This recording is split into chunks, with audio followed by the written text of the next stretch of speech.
Qozon seli. Әдәби тапшыруыбызны башлыйбыз. Хөрмәтле радио тыңлаучылар, бүген без сезнең игътибарга язучы Габделхай Сабитовның «Туй бүләге» дигән хикәясен тәкъдим итәбез. Аны сез күренекле нәфис сүз остасы Айрат Арслан укуында ишетерсез.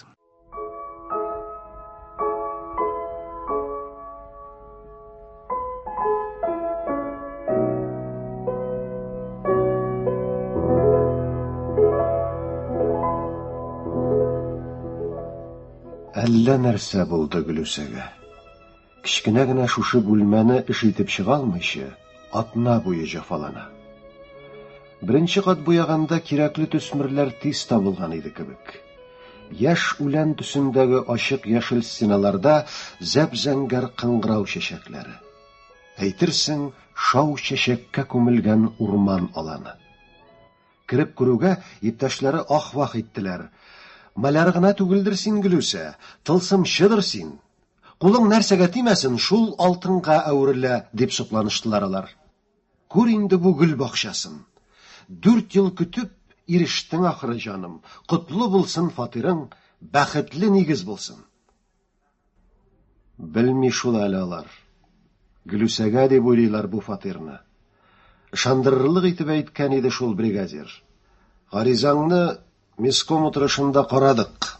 Бие, яңа йортның 3нче катындагы 12нче бүлмәне күңелегә шаганча эшләп чык. Үземә дип эшлә. Я, ник телдән калдың? Төзүчегә бер бүлмә харам түгелдер. Әмма йорт өлгереп җиткәч,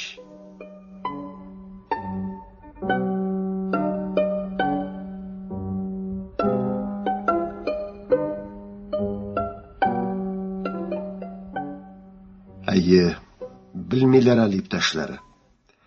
Гөлүсә үзе генә белә, биредә нинди күгәрчен уякрачагын. Аның өчен генә, бары тик аның өчен генә, әллә нинди серле буяулар эзләп шулай иза чигә ул. Шуңа күрә башкаларны сокландырган бу эшен икенче көнне үзе үк яратмады. Бүлмәнең артык чуарлыгы күзгә бәрелеп торгандай тоелды аңа. Яктылык нуры, җылылык җитми кебек тоелды. Һәм ул һич икеләнмичә стеналарны яңадан акшарлап, өр-яңадан буяды. Инде менә бүлмә кояш нурына манылгандай балкып тора. Лимон кабыгы төсендәге ачык сары җирлеккә путал буяу белән кызыллы-сарылы рәңге яфраклары төшерелгән. Кояшлы аяз күктән көзге яфраклар ява диярсең. Әмма Гөлүсәнең кузгалган күңеле бу юлы да урынына утыра алмады. Көзге төс, көзге буяулар, көз, саргаю, сулу чыр.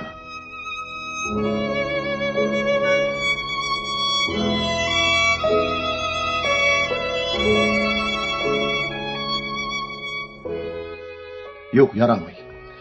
Гомер башы тормыш язы. Биредә яз сулышы кирәк, язгы буяулар, яз аһәңе кирәк. Табасы иде шундый буяуларында. Тик кайда икәнсең, кайда икән алар? Профессиональ техник училищеда үзләрен һөнәргә өйрәткән карт мастерның вагазларын берәмләп барлап хәтереннән кичерә башлады Гөлүсә. Сез күгәрченкәйләрем салкын таш стенагына буямыйсыз. Кешеләрнең тормышын бизисез дип өйрәтә иде ул аларны. Кирәкле төсләр, кирәкле буяулар әзер килеш буяу чиләгендә булмый. Күбрәк табигатьтән эзләгез.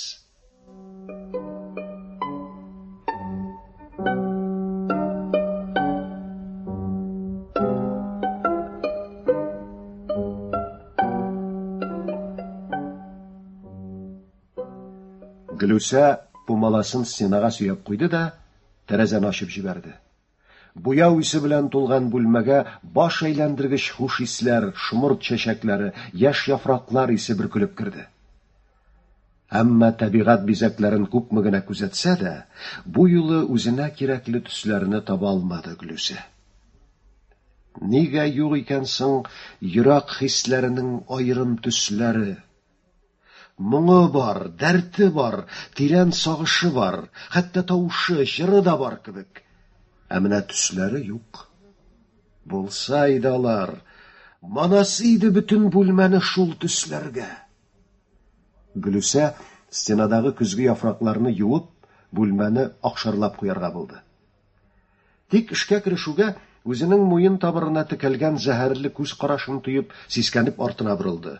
Ишек төбендә кулына буяу помаласын тотып, Тәнзилә басып тора иде. Аның юка иреннәре бөрелгән, кашлары җимерелгән, җете зәңгәр күзләре куе кара кирпекләр арасыннан зәһәрле ялтырыйлар. Бүтән килеш кыяфәтенә караганда рәхим шәфкать көтәсе юк. Тәнзиләнең тузыначагын алдан ук белеп, шуңа хәзерләнеп турса да беразга каушап калды Гөлүсә. Бүлмәне икенче кат юып агарта башлагач, моннан элек тә әйтмәгән сүзен калдырмаган иде. Менә бу юлы тагын Сафура бураны куптарды. Ай-һай, ялтырарга яратасың да инде. Сиңа фатир, башкаларга шымытыр. Бик устарсаң, үзең айрым эшлә. Синең аркаңда хәерче акчасына калыр хәлем юк, дип бумаласын ыргытып чыгып китте. Гөлүсә каршы сүз катмады. Ни генә әйтмә, бригада белән эшлиләр. Хезмәт хакында тиешле булганда премиясын да бергә алалар. Кичкенә генә бер бүлмә белән шул кадәр азаплангач, сүз әйтсә дә хакы бардыр әллә. Үзе өчен тырыша дип уйлагач бигрәк тә. Ярамый шул хәзергә сирне ачарга.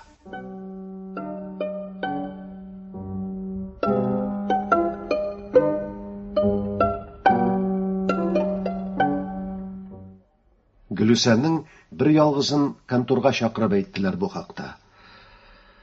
Утыр әле, Сафина, киңәш бар сиңа дип, ничектер уңайсызланып кына сүз башлады идарә начальнигы. Кинәт кенә бер егетебез өйләнергә булган. Төзелеш идарәсенең иң алдынгы ташчысы. Сиңа дигән квартираны аңа бирсәк дибез. Беләсеңдер син ул егетне, дип сүзгә кушылды бригадир. Портреты мактау тактасында. Әгләмов, Мөҗәһит Әгләмов.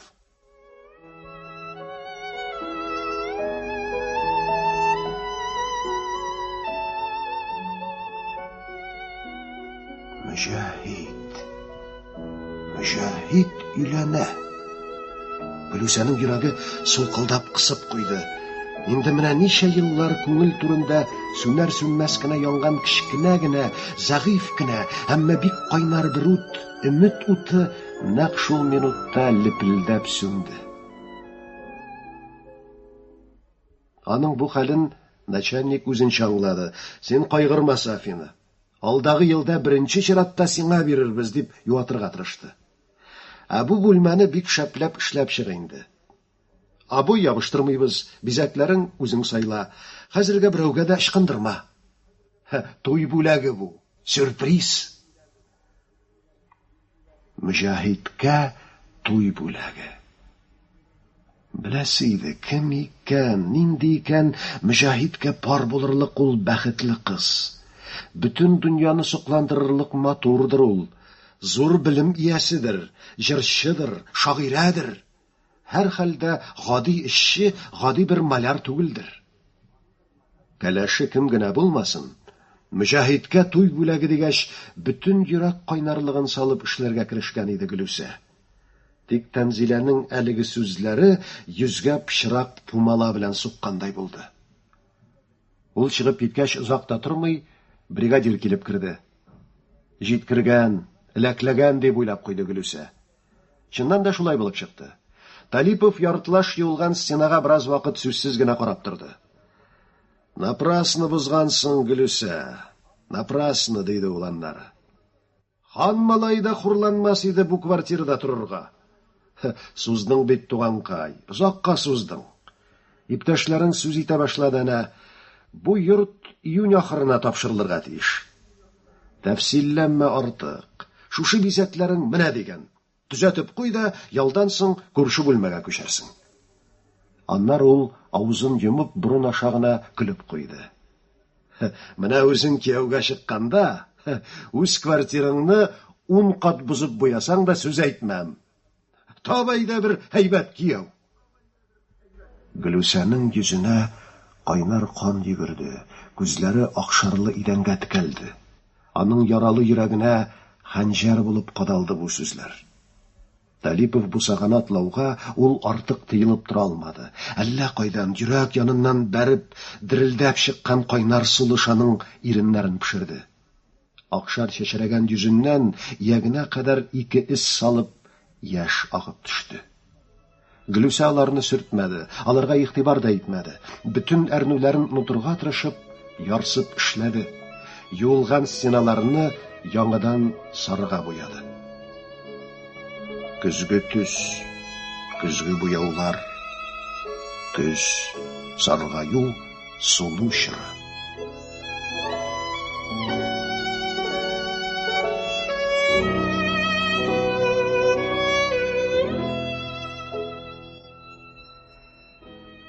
Инде әллә кайчаннан караңгы төшеп, тәрәзәләрдә утлар кабынды. Гөлүсә тулай туракка керәсе килмичә, акшарга баткан эш киеменнән урамда каңгырып йөри. Колак төбендә бозык пластинка әйләндергәндәй һаман бер сүз кабатлана. Сиңа фатир, башкаларга шымытыр, ди Тәнзилә тавышы. Аннары бозык пластинка икенче сырына күчә. Тап үзеңә бер кияү, тап үзеңә. Нигә шулай кинаялы итеп көлде соң әле бу Талипов? Нигә шундый сүзләр әйтте? Кияү таба алмаган карт кыз дип уйлыйм әллә юкса кеше аның турында? Хәер, уйлаган кешегә уйларлык та бар икән шул. Шушы 2 ел эчендә генә дә бер бүлмәдә яшәгән 3 дусты кияүгә китеп барды. Украин кызы Лариса татар егетенә чыкты. Әнә аларның тәрәзәләре. Ак шелтәр пәрдәгә Ларисаның шәүләсе төшкән. Очына баласын үчтеки итә. 3нче каттагы әнә теге якты тәрәзәдә үзенең яраткан кешесе белән чуваш кызы Ульбина яши. Беләсе иде. Нишлиләр икән алар хәзер? Мук җиләге белән чәй эчәләрдер мөгаен. Өенә кунакка кайткан саен күчтәнәчкә чиләге белән мук җиләге алып килә иде ул. Шәмсияләрдә әле генә квартира алды. Инде менә Мөҗаһидкә туй бүләге.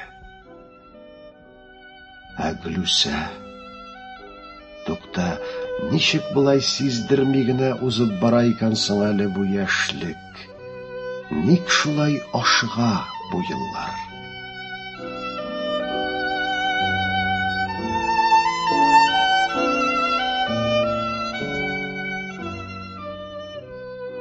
Гөлүсә үзенең әтисен белми. Сугышта алган яраларыннан мантый алмыйча, ул бишектә вакытта ук үлеп киткән. 8нче классны бетергән җәйдә әнисе авырып егылды. Паралич сугып, кулсыз, аяксыз булып 3 ел түшәк өстендә ятты. Аны карау өчен укуны ташларга туры килде. Әнисен җирләп ялгызы калгач, тормыш өчен бер файдалы һөнәр алу теләге белән профессиональ техник училищега укырга керде. Бала түгел иде инде Гөлүсә ул чакта. Өлгереп, пешеп җиткән 19 яшьлек кыз иде. Хәер, училищеда гел яшь үсмерләр генә түгел, Гөлүсә яшьтәшләре дә, хәтта өлкәнрәкләр дә шактый иде. Егетләргә дә кытлык юк иде. Аның өчен җан атып, уфтанып, күрсенеп йөрүчеләр дә булмады түгел. Тик нишләптер Гөлүсә аларның берсен дә ярата алмады. Хәер, арада берсе кызының күңел канатын җилпетеп куйган иде кебек. Солдат хезмәтен тутырып кайткан егет иде ул.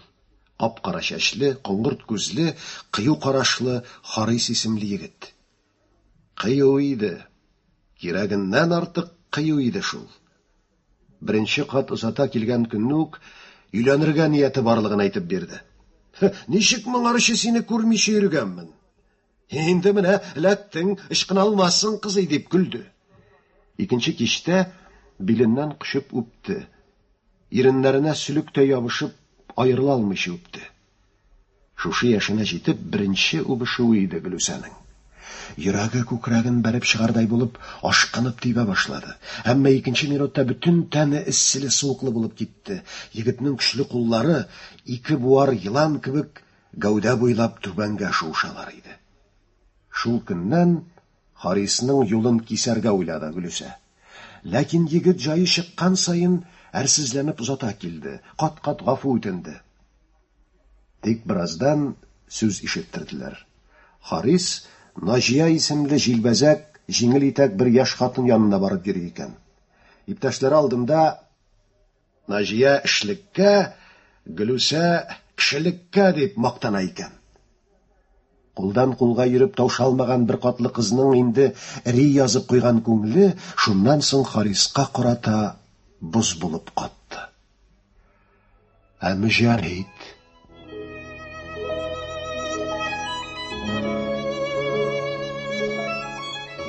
болыт артыннан чыккан кояш кебек кинәт кенә балкып, һич көтмәгәндә ак нур булып керде Мөҗәһит Гөлүсәнең йөрәгенә.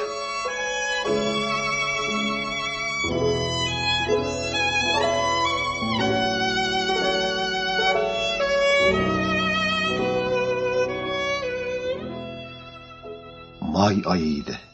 Язның нәкъ шушы вакытлары иде. Училищеда укучы бер төркем яшьләр табак, чиләкләр, палаткалар алып, моторлы зур көймәгә төялеп, күңел ачарга чыктылар. Идел буенда төн кунып кайтырга булдылар. Кояшлы, җилсез көн иде. Идел ярлары тулып, кояш нуры ага иде. Көймәгә төялү белән чырчу китте, бәхәс китте. Берәү бер якка барырга димли, икенчесе башка якка тарта. Марквашка чыгыйк. Юк, Ташовкага. Барган ди ул Кырмыска ясына. Васильева тирәсендә иңшә бурыннар. Харис бераз төшереп алган иде. Каршы сүз әйтмәслек итеп кисеп салды. Миңа ышаныгыз. Дөньяның оҗмахына алып барам. Утрауга, займище каршысына. Үкенмәссез. Ул үзе көймә койрыгына барып утырды. Кузгалып китүгә уен көлке башланды, җыр башланды. Идел өстендә гармон тавышы яңгырады. Егетләр киемнәрен чишенеп ташлап, трусик, плавкадан гына калдылар. Кызлар да күлмәкләрен салып, тыгыз тәннәрен кояш нурына ачтылар. Күз текәп барган утрауларына якынлашкач, Харис моторны сүндерде. Кто не трус, әйдәгез! Ул көймә кырына басып суга чумды. Аның артыннан дәррәү кубып, башка егетләр куелды. Һавага көлтә-көлтә көмеш тамчылар сибелде. Курка-үркә генә, чырылдый-чырылдый гына булса да кызлар да көймәдән төштеләр. Бераздан Идел өстендә буш көймә генә чайкалып калды. Ләкин су шактый салкын иде әле. Озак кыена алмадылар. Бер-бер артлы көймә кырыена барып басылындылар. Тик Гөлүсә генә һаман йөзеп йөри иде. Чык инде Гөлүсә, туңарсың дип кычкырдылар аңа кызлар. Дуамалланма тиле, аягыңны күзән җыерыр. Буздай бит суы. Гөлүсә инде чыгарга да җыенган иде, шул чак Харис моторны кабызды. Ничего, катмас, кызу канлы ул. Хуш җаным, ухага балык тотып кил. Һәм ул көймәне бөтен ходка утрауга таба алып китте. Бер мәлгә Гөлүсә каушап калды. Якын дисәң дә алай бик якын түгел иде әле утрауга кадәр. Ярындагы агачлар да гүләп куагы кебек кенә булып күренә. Ә суы чыннан да тәнне ишетә, әгәр дөрестән дә күзән җыерса. Гөлүсә көймә дулкыны узып китүгә тиз-тиз кулач сала башлады. Әллә каушаудан, әллә артык ашыгудан бик тиз арыды, сулышы кысылды, әмма туктап ял итү башына килмәде. Аның сайын кызурак ишәргә тырышты, аның сайын ашыкты. Инде тамам хәлдән тайдым дигәндә, үзенә таба кулачлап йөзеп килгән бер егетне күреп алды. Мөҗәһит иде бу егет. Хәле ничек икән бу кызыйның, бик хәтәр түгел микән әле дигәндәй, күзләренә сынап карады. Ничектер сәер итеп тутырып карады. Ашыкма Гөлүсә, кулач салма, кырын ятып салмак кына иш. Курыкма, әйдә бергә. Шулай, менә шулай. Гөлүсәгә ничектер бик рәхәт, бик җиңел булып китте. Ару талуы да, куркулары да юкка чыкты. Хәтта сөйләшәсе, көләсе килде аның. Әйдә тегеләрдән алда барып җитик әле, күреп шаккатсыннар. Сөйләшмәсен, сөйләшмә диде Мөҗәһит. Тигез генә суларга тырыш. Йөзәсә шактый әле. Чалкан ятып ял ит бераз. Гөлүсә чалкан борылды. Бөтенләй диярлек хәрәкәтсез ятса да су күтәрә иде аны. Батырмый иде Идел ана үз баласын. Дулкынында әкрен генә салмак кына тирбәтә иде. Һәм кызының колагына әле ул бер кайчанда ишетмәгән бик моңлы да, бик дәртле дә гаҗәп бер көй көйли иде кебек.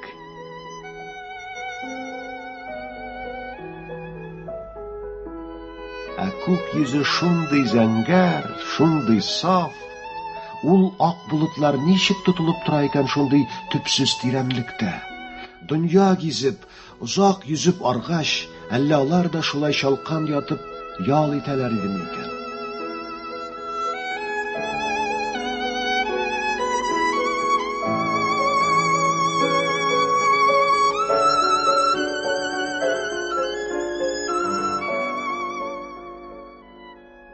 Булдымы, Гөлүсә? Әйдә киттек. Туңып куйма. Алар тигез генә кулаш салып киттеләр. Ярга килеп чыккач та тәнендә бернинди талчыгу сизмәде Гөлүсә. Уйнады, көлде, яшел чирәмгә ятып аунады. Шаян малайлар кебек дус кызларының муйнына барып басылынды. Күл читеннән кочагы белән сусыл кузгалак җуа җыеп килде. Мөҗаһидкә дип кенә җыйган иде. Турыдан-туры илтеп бирергә кыенсынды. Элек башкаларга өләште. Тик азактан гына кулында калган учмасын 40 кына аңа илтеп сунды. Мә, син дә аша.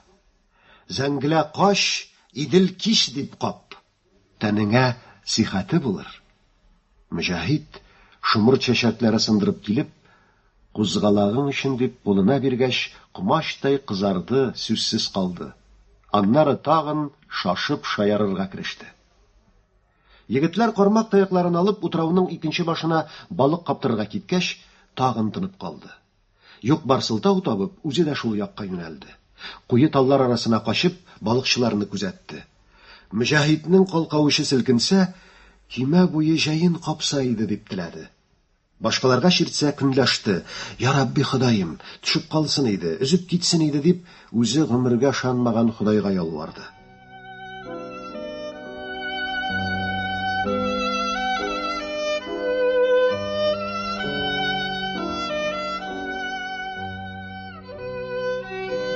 Аннары.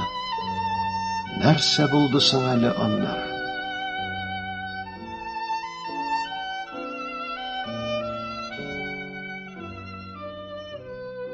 Хәтфә келәмде яшел аланга, балан куаклары, яш имәннәр төбенә яшел палаткалар тезелде. Егетләр учак ягып чиләк астылар. Уха янында Мөҗаһид гел үзе кайнашты. Бүтән тирә-якка тәмле исләр бөркетеп, уха пешеп чыкты. Туа-тумыштан аның кадәре тәмле аш ашаганы юк иде әле Гөлүсәнең. Аннан соң да булмады. Беренчесе, соңгысы шул булгандыр ахыры. Аннары әллә кайрада көн узып китте, кояш батты. Әллә кайрада идел өстенә кичке иңгер-миңгер җәелеп, анда-санда йолдызлар кабынды. Карлыган яфраклары салып чәй кайнаттылар. Чәй эчкәндә учак яны әкрен генә шыпырт кына бушый башлады. Карыйсың, ашъяулык урынына җәелгән газет өстенә янәшә 2 кружка каплап куелган. Икенче караганда алар инде 4, аннары 6, 8 булган. Тик соңгы 2 кружка гына бер-берсеннән шактый читтә учакның капма каршы ике ягына капланды. Сүнеп киткән учакка чыбык-чабык ташлаштырып утырган Мөҗаһид кинәт кенә тымызык һаваны яңгыратып көлеп җибәрде. Кара син, җен урладым әллә бу кызларны? Бүтән кеше парлы-парлы, без генә моңлы-зарлы икән бит, Гөлүсә. Бар хуҗалыкны безгә сакларга калдырганнар, шайтаннар. Ярый әле сине дә берәр салып качмаган. Ничек ялгызым уздырыр идем бу кара төнне?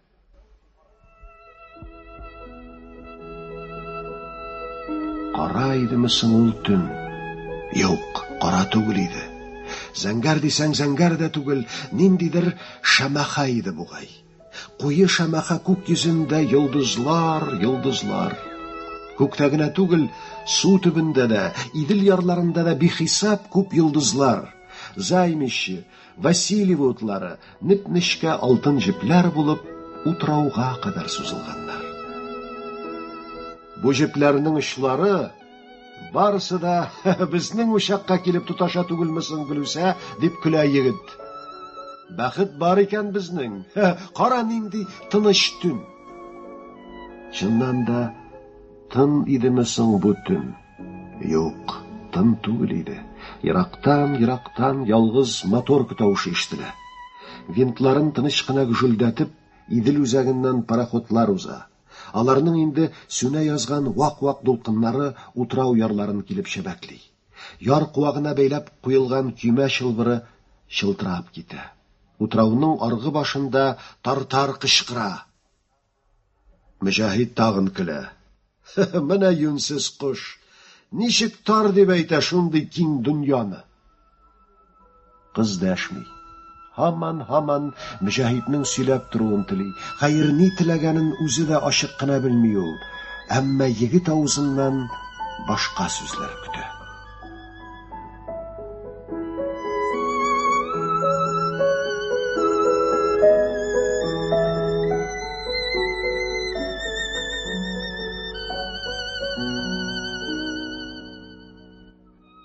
Җен урлаган кызлар инде бер-бер артлы кайтып йокларга яттылар. Җеннәре дә шыпан-шыпан үз палаткаларына чумдылар. Инде уфук читенә таң ялкыны кабынды. Ләкин Гөлүсә үзе көткән тылсымлы сүзләрне ишетмәде бу төндә. Икенче көнне дә, бер айдан да, ел узгач та ишетә алмады.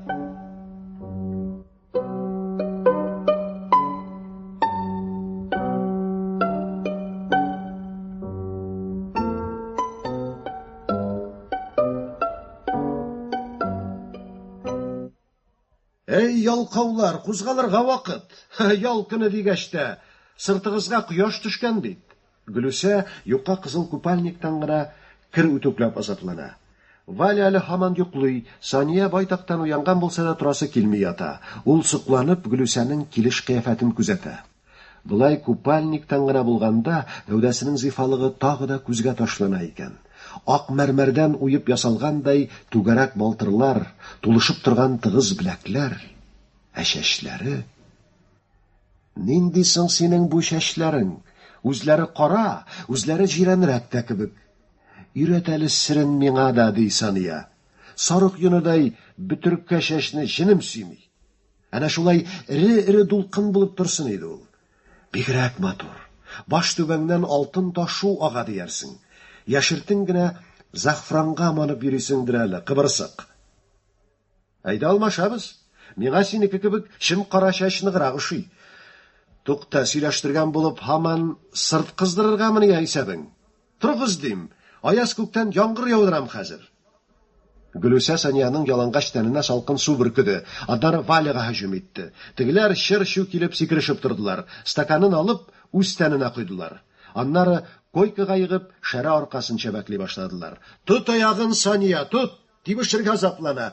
Тибешмичә соң көрәйгән бит. Безнең якта көр ат күрсәләр сырт өстендә йомырка торырлык дип әйтәләр иде. Моныкында 3 йомырка тәгәрәтерлек тегеләй. Каш әйдә сыртын, ялыннан эләктер. Алар шулай шук малайлар кебек пыр тузып, шаярышып ятканда, ачык тәрәзәдән машина тавышы ишетелде. Әбәү җаным, биттек. Беребезне алырга килгәннәр, кияү машинасы. Чыннан да тулай торак каршысына кызыл тасмага уралган, чәчәкләргә бизәлгән зәңгәр машина килеп туктаган иде. Эй, су анасы, төш әле монда, сүз бар сиңа.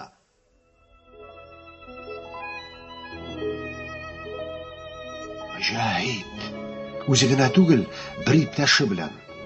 Машинадан чыктылар да Гөлүсәне тәрәзәдән күреп кычкыралар. Кызларга җитә калды. Тагын көлешә Гөлүсәне ирештерергә тотындылар. Әйтәм бик сикерә, безгә әйтми генә кияү куйнына кермәкче икән. Үй туең белән үз туең бергә буласым әллә юкса? Нигә кызардың? Кызарма, кара-кара бурлаттай булды, әллә чыннан да берәр хәл бар инде. Гөлүсә утта янган йөзен иптәшләреннән яшерергә тырышып, тизрәк душ бүлмәсенә йөгерде. Таралган чәчләрен бераз рәткә салды, өстенә халатын киде, аягына җиңел ак башмагын гына элеп түбәнгә төште.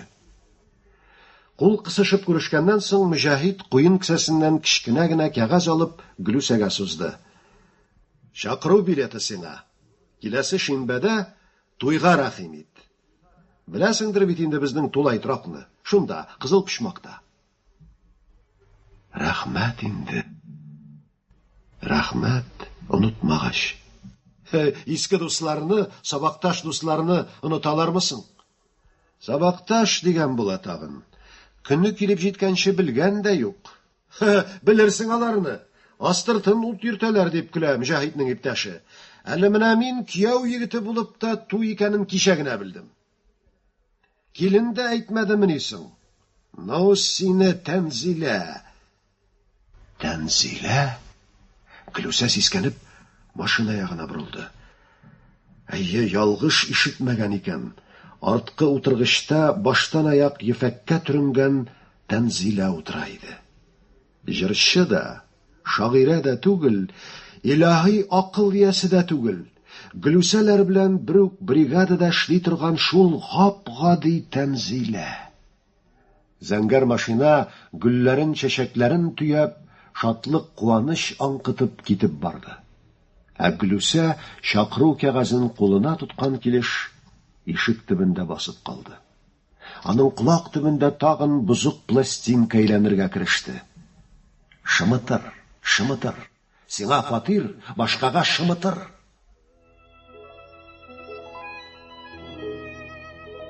Гөлүсә кая барганын үзе дә абайламыйча, аягы атлаган юнәлешкә китеп барды.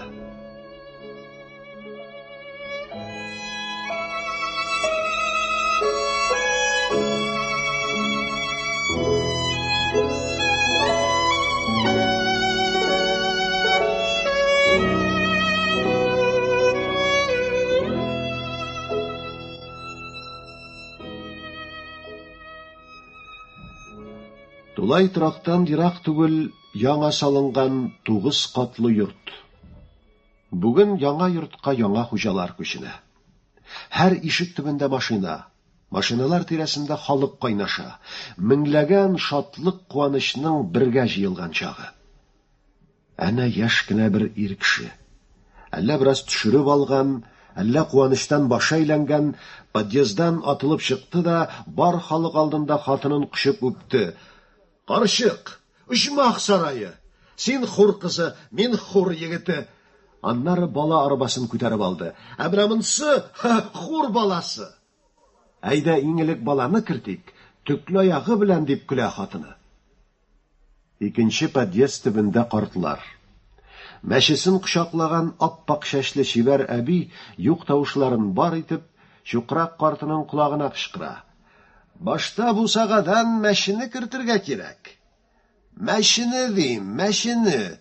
Бәхеткә була ул, байлыкка була. Әтегеләре бөтенләй яшьләр. Бер көтү иптәшләре белән җыелышып килгәннәр. Яңа өйрәнешкән кешеләр ахыры. Bütün mal-мөлкәтләре бер чемодан, 2 төенчек. Кирип китүләре булды, 5нче каттагы балконга өелеп чыгулары булды. Шунда ук шартлатып шампан ачтылар. Аяк өсте килеш кояш белән чәкешеп эчтеләр. Шунда кинәт бузык пластинка шыгырдавын әллә кайдан, ерактан яңгырап ишетелгән ягымлы аваз күмеп китте. Сез художник, сез иҗат кешесе. Салкын таш стенагына буямыйсыз, кешеләрнең тормышын бизисез. Гөлүсә башын артка ташлап күккә карады. Күк йөзе шундый зәңгәр иде, шундый саф, шундый тирән иде. Берән-сәрән генә өем болытлар чалкан ятып ял итәләр иде. Дөнья гизеп, артык узак йөзеп арганнар иде ахыры алар.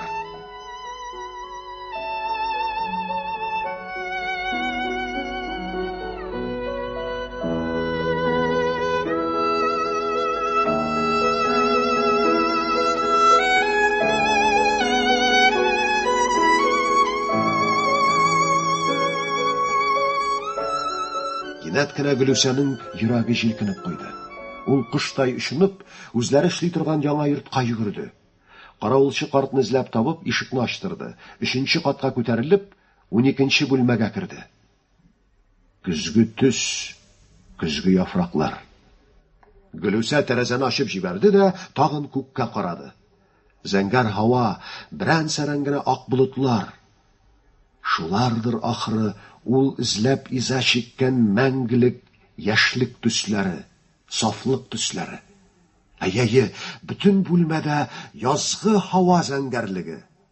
Башка һич нинди бизәкләр, һич бер парчалар кирәкми. Тик түшәмнән бер карыш чамасы түбәнрәк бордюр сызыгы кирәк булачак.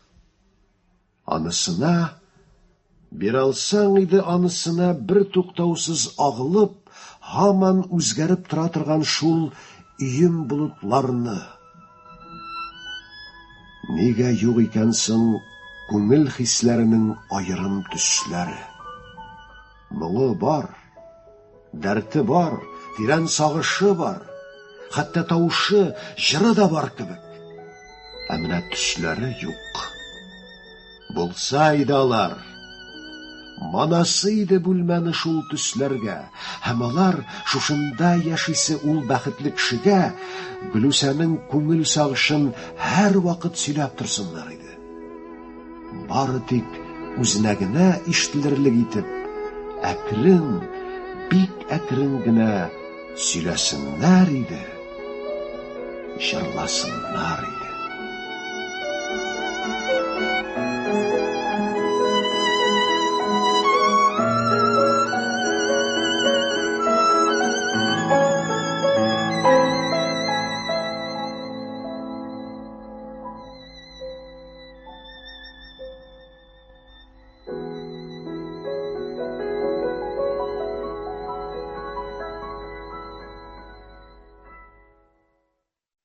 Сез язучы Габделхай Сабитовның «Туй бүләге» дигән хикәясен тыңладыгыз. Әсәр күренекле нәфис сүз остасы Айрат Арслан укуында яңгырады. Әдәби тапшыруыбыз шушының белән тәмам.